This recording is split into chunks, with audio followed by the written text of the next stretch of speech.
जमीन पर पूरा का पूरा मोहल्ला बसा हुआ है। दावा किया जाता है कि हम यहाँ कई पीढ़ियों से रहते हैं। हिंदुओं के धार्मिक स्थलों के पास मजारें उगाती हैं। हाईवेज और रेलवे लाइन तक पर मजार और व्यापार का अतिक्रमण होता रहता है, लेकिन भाईजान को अपीस करने वाले सिस्टम के कान पर जू तक नहीं रेंगती। लेकिन सवाल ये नहीं कि अतिक्रमण कैसे हुआ, सवाल ये है कि होने किसने दिया, और उससे भी बड़ा सवाल क्यों होने दिया गया।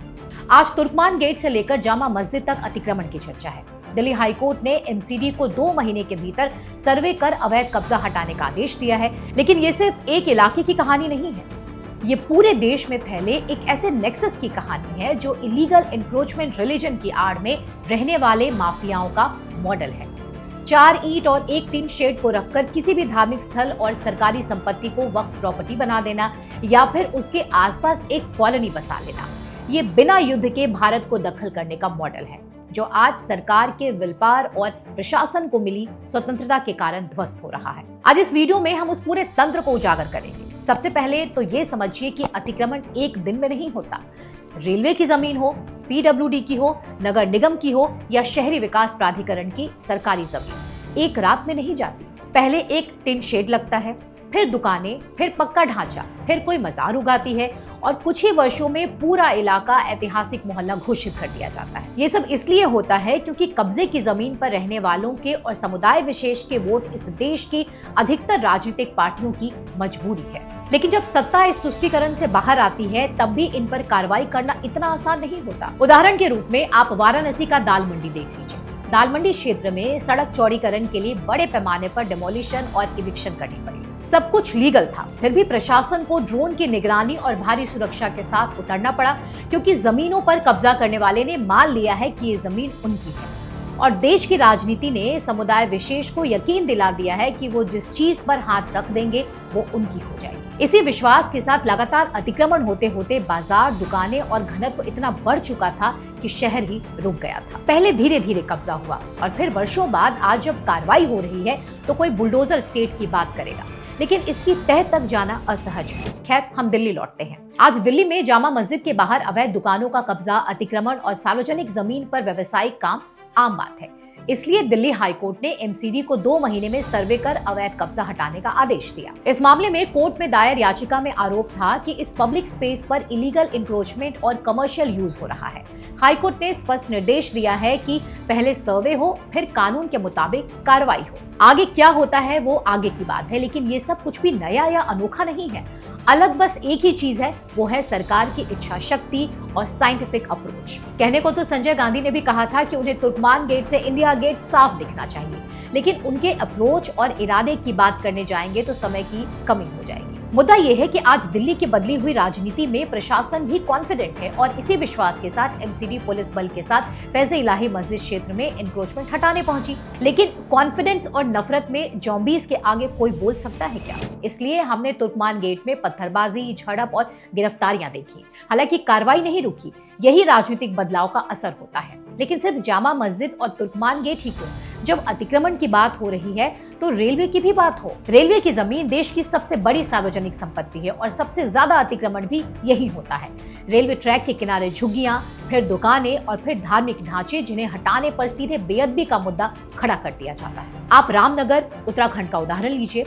रेलवे भूमि पर बनी अवैध मजार को प्रशासन ने हटाया। ये सीधा मामला था कि सरकारी जमीन पर बिना अनुमति निर्माण हुआ है, लेकिन कार्रवाई के साथ ही बात मुस्लिमों पर जुल्म पर आ गई।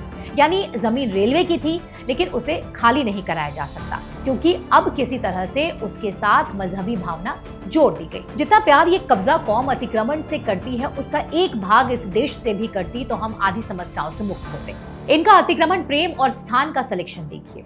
गजनी से लेकर औरंगजेब ने सोमनाथ मंदिर पर हमले किए, बाबर ने अयोध्या जी में राम मंदिर को तोड़कर मस्जिद बनवाया, औरंगजेब ने काशी विश्वनाथ मंदिर तोड़कर ज्ञानवापी मस्जिद बनाया। आज शायद ज़ॉम्बीज़ ऐसा नहीं कर सकते, तो मॉडल बदल गया है। इसलिए हर हिंदू धार्मिक स्थल के आसपास अतिक्रमण कॉमन है। आप बेट द्वारका का उदाहरण देख लीजिए। शंकुधर या बेट द्वारका भगवान कृष्ण का निवास कहे जाने वाला गुजरात का ये द्वीप हिंदुओं के लिए अत्यंत पवित्र धार्मिक स्थल है। इसके आसपास के टापुओं पर और बेट द्वारका में भी रिलीजन वाले माफिया ने अतिक्रमण कर रखा था। हाल के दिनों में इन अतिक्रमण पर कार्रवाई हुई और अब इसे 100% अतिक्रमण मुक्त किया जा सका है। लेकिन रिलीजन माफिया की तैयारी तो धर्म को अगवा करने की ही थी। यही नहीं, बेट द्वारका के आसपास ही अर्थव्यवस्था पर भी माफिया रिलीजन का ही कब्जा है। देश की विरासत धीरे धीरे अतिक्रमण अर्थव्यवस्था के नीचे दबती जा रही है। धार्मिक स्थलों से लेकर आम सड़कों का दम घुट रहा है और ये लगातार बढ़ता ही जा रहा था। लेकिन आज परिस्थिति अलग जरूर है। दिल्ली से लेकर उत्तर प्रदेश के देवरिया तक वो काम आज हो रहे हैं जो पहले असंभव लगते थे। देवरिया में तो मुख्य सड़क पर बने अवैध मजार को गिरा दिया गया, जैसे कोई बुलडोजर स्टेट कहे या कुछ और। लेकिन सच तो ये है कि ऐसे अतिक्रमण को हटाने के लिए देवरिया ने एक मॉडल दिया है। और सिर्फ मजार क्यों, अतिक्रमण गैंग द्वारा तो पूरी की पूरी बस्ती बसा ली जाती है। जहां कभी चौड़ी सड़कें थी, आज वही सड़कें गलियों में बदल दी गई हैं। गलियां इतनी पतली हैं कि पुलिस अगर किसी आरोपी को खोजने आए तो खुद खो जाए। इन्हीं अतिक्रमण वाले इलाकों में अपराध फैलता है। वजह भी साफ है, जब भी इन जगहों पर कार्रवाई होती है तो एक कॉमन आर्गुमेंट आता है कि हम गरीब लोग हैं, कहाँ जाएंगे। स्वाभाविक है भाई, आप जहां से आए थे वहीं जाएंगे। इस सीधे सपाट सच के साथ जैसे ही अतिक्रमण हटाने की कार्रवाई शुरू होती है, एक नैरेटिव तैयार हो जाता है कि ये समुदाय विशेष के खिलाफ है, ये नफरत फैलाने की साजिश है।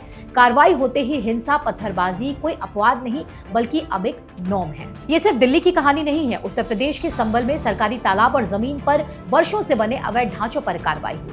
रिपोर्ट में मस्जिदों, मदरसों और अन्य ढांचों का जिक्र था और इस रिपोर्ट के लिए प्रशासन को भारी विरोध का सामना करना पड़ा। इसलिए अतिक्रमण और मजहब का कनेक्शन जामा मस्जिद और तुर्कमान गेट की यूएसपी नहीं बल्कि एक पैन इंडिया पैटर्न है। और देश भर में हर कार्रवाई पर एक ही दावा किया जाता है कि हम यहाँ कई पीढ़ियों से रह रहे हैं। लेकिन कानून दावों से नहीं, दस्तावेजों से चलता है।